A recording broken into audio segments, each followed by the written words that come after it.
നമസ്കാരം. വികസിപ്പിച്ചുവെന്ന് റഷ്യൻ ആരോഗ്യ മന്ത്രാലയത്തിന്റെ പ്രഖ്യാപനം.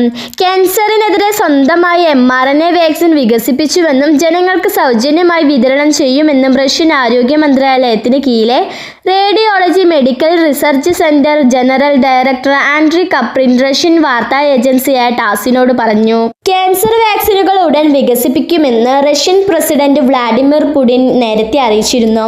2025 ആദ്യം തന്നെ വാക്സിൻ സൗജന്യമായി വിതരണം ചെയ്യുമെന്നാണ് പ്രഖ്യാപനം. വാക്സിൻ ട്യൂമർ വികസനത്തെയും ക്യാൻസർ സെല്ലുകളുടെ വ്യാപനത്തെയും തടയുന്നതായി പ്രീ ക്ലിനിക്കൽ ട്രയലുകളിൽ കണ്ടെത്തിയെന്ന് Gamaleya national research centre for epidemiology and microbiology director Alexander Gintsburg ടാസിനോട് പറഞ്ഞു.